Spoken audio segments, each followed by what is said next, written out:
حضرت عمر فاروق اسلام کے دوسرے خلیفہ راشد تھے جن کا دور خلافت تاریخ میں ان کے بہترین عدل و انصاف اور ساخت انتظام کے لیے جانا جاتا ہے۔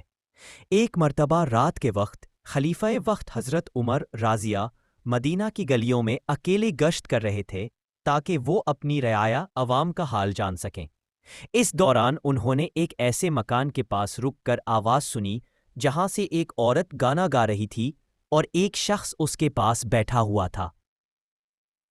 حضرت عمر نے دیوار پر چڑھ کر جھانک کر اور دیکھا کہ وہ شخص شراب پی رہا ہے۔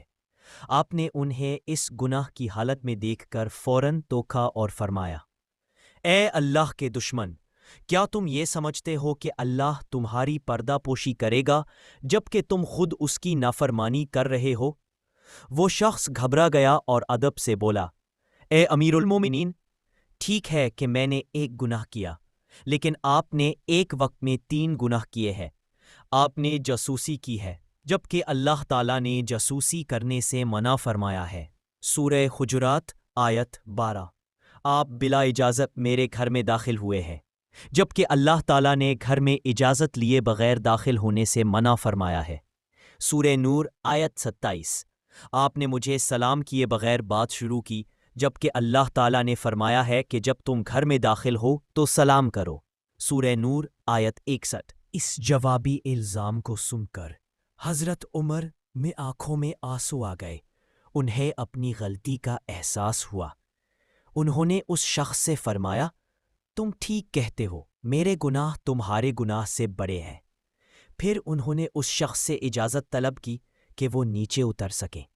نیچے اتر کر آپ نے اس آج کی رات کی توبہ کرنے کا حکم دیا اور اسے وعدہ لیا کہ وہ آئندہ ایسا کوئی عمل نہیں کرے گا۔ اس شخص کے توبہ کرنے کے بعد حضرت عمر نے اس کو چھوڑ دیا۔ اس واقعہ سے ہمیں یہ سبق ملتا ہے کہ اسلامی حکومت میں سب سے بڑے حاکم کو بھی قانون الہی کی پابندی کرنی چاہیے، اور اگر وہ غلطی کریں تو اسے تسلیم کرنے میں کوئی شرم نہیں ہونی چاہیے۔ حضرت عمر کا عدل نہ صرف رعایا کے لیے تھا بلکہ وہ اپنے آپ پر بھی اسی شدت سے لاگو کرتے تھے۔ کیا آپ اسی طرح کا کوئی اور اسلامی واقعہ سننا پسند کریں گے یا کسی خاص صحابی کے بارے میں؟ تو ہمارے اکاؤنٹ کو فالو کرو اور ویڈیو کو شیئر کرو۔